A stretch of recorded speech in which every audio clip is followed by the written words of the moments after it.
Hello mga katender and mga kasari. So ayan, kumusta po kayong lahat? So welcome ulit dito sa ating YouTube channel and welcome din dito sa ating Sari-Sari Store. So ayun, kumusta na kayo? Kumusta kayo mga kasari, mga katendera dyan? Kumusta kayong lahat? Kumusta yung mga benta ninyo? Kumusta yung mga tindahan ninyo? Ayan, shout out sa lahat ng mga kapwa ko katendera at kapwa ko kasari. Ayan, magandang hapon po sa inyong lahat. Good afternoon. Magandang tanghali. Ayan sa mga waray, mga upay na kulo pa iyong tanan. So ngayon ay magpa-price update lang ako kasi dumating ngayon yung mga pinamili natin at ito yung resibo. So price update tayo ng mga nabili ko na mga na mga items. Mapa mapa wholesale or mapa retail, sabi ganun. Hindi, buy box kasi yung iba.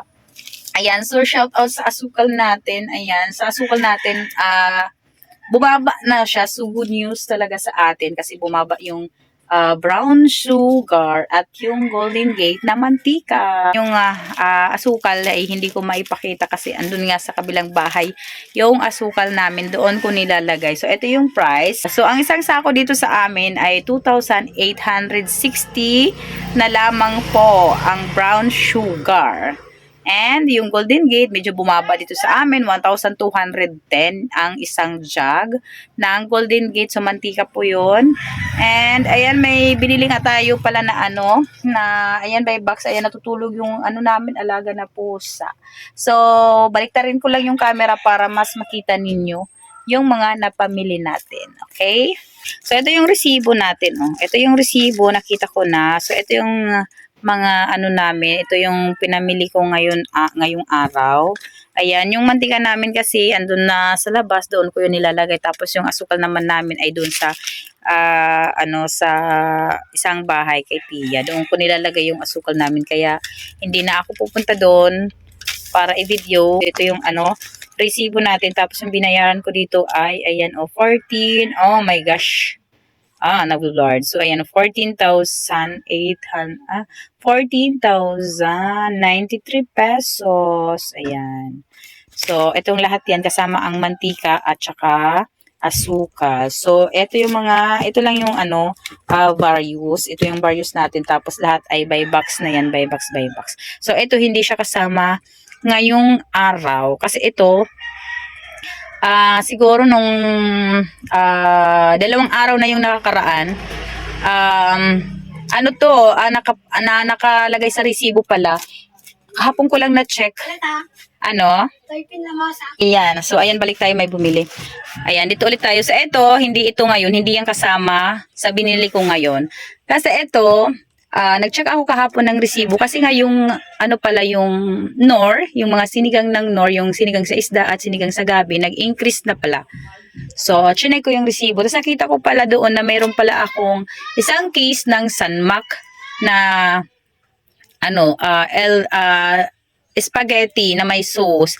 Tapos wala pala ako nung isang araw, hindi pala dumating. So, sinabi ko doon sa aking binibilhan na wala silang kinarga na isang case ng Sanmak na spaghetti. Buti na lang na-check ko yung resibo. So, kailangan talaga i-check lagi yung resibo. Ako kasi minsan sobrang madami ding ginagawa, nakakalimutan ko i-check.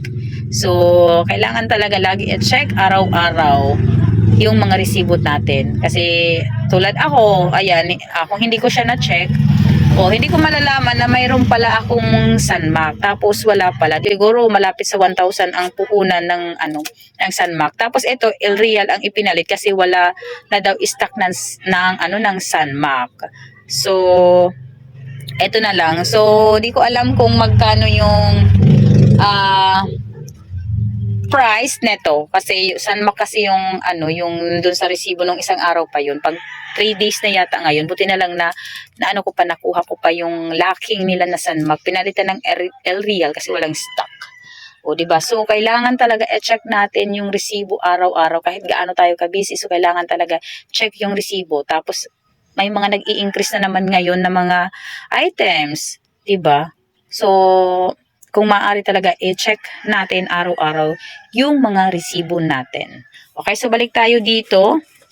So ito yung natin, balik tayo dito. Ayan, pakita ko sa inyo yung mga binili ko. So price update tayo. So ito, Itong mga surf powder, ano lang to, ilan ba yung mga surf powder?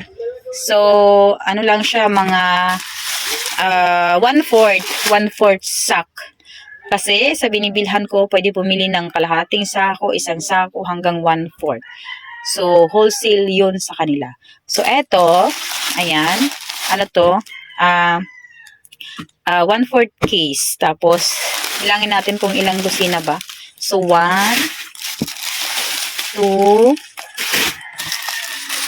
3, 4, 5. Tapos may bumili sa akin, kanina-kinina lang, 1 dozen. So, bali, ang laman, ang 1/4 sack ay 6 dozen. Pag 1/4 sack ang iyong bilhin, so 6 dozen siya. Tapos, ang price ng 6 dozen ay 4.50, 4.50. Ayan, dito sa amin. Tapos, may binili tayo na isang rim ng Dallas na red. So, yung Dallas na red ay 1,071. Tapos, bumili ako ng Mighty. So, dalawa itong Mighty. Andun na yung isang Mighty. Ayun, kasi may bumili na kanina. So, ang bili ko nito ay 1,260 pesos. Tapos, ayan yung asukal. Bumaba na nga yung asukal ngayon. Ito ay, ano na lang to, 81 ang kilo ng bili ko. Dati kasi ang mahal neto. Ayan, 81 ang kilo. Mga ano lang to, mga 4 na kilo lang yata to. Dagdag lang naman to kasi may stock pa naman ako. Tapos, ayan, Milo. Ayan, bumili tayo ng Milo. Ayan, 1,102. Yung, ano to, mga 1/4 case naman siya. 1/4 case. Nasa 10 dozen and 1/2 dozen. So, dito na tayo by box na. So, ito lang yung hindi naka-box. So, dito na tayo. Ayan, tulog pa si Mingming. Oh. Si Luffy dyan talaga natulog. So, ito, ayan, Nescafe na creamy white. Isang case. So, ang price niya ay, ayan, 2,166. Pero ano to, yung, ano neto ay may, ito ay ano to, yung may free. Buy 10, get 1 free. So, dito na tayo guys sa Lucky Me beef, ayan, and chicken. So, ang isang box nito ay 72 ang laman. So, ang isang box dito sa amin ay 623. Same lang naman sa Lucky Me. Ayan, beef and chicken. Same lang. 623 pesos. At ang laman niyan ay 72. Ayan, 72 packs or 72 ka sa Sheba. Okay. Tapos, eto, may extra hot ako. Isang case. Ayan. Ang same lang ang laman nito, 72 din na yan. 72 din ang laman ng isang case ng mga pansit canton. So, pwede kayo bumili ng kalahati. Alam ko, sa mga malalaking groceries, nag-ano naman sila ng kalahati, wholesale. Okay, so ito yung ano natin, extra hot, 817, ayan. 8, nag-guard, ayan, 817. Ano pa ba? So, ito lang yung ano natin, binili ko ngayong araw. So, wala pa naman nag-increase ngayon dito sa mga binili ko. So, wala nag-increase. Ang nag-increase lang kahapon ay ang mga sinigang. So, ito yung mga sinigang natin. Ayan. So, ito kahapon nag-increase na yan. Si isda. Ayan, sinigang isda at si sinigang gabi. So, hindi ko na siya pwede ibenta ng 8 pesos kasi dati 8 pesos.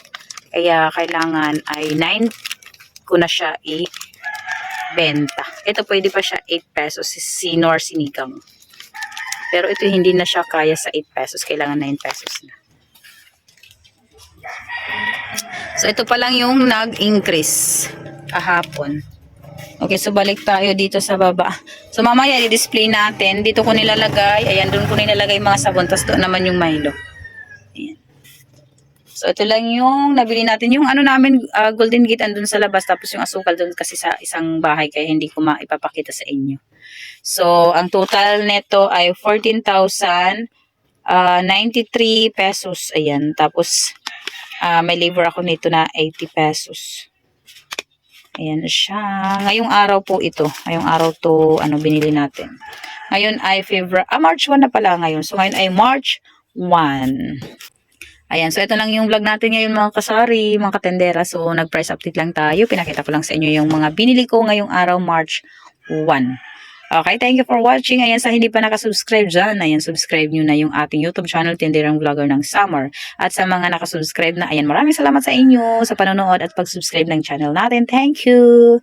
Mga pinakulog. Bye-bye. Thank you. See you sa next vlog. Ayan, tulog pa rin ang pusa namin. Nakatakip pa yung tindahan namin. Ayan, may mga karton pa. Hindi pa ako nakakapagbukas kasi mainit pa.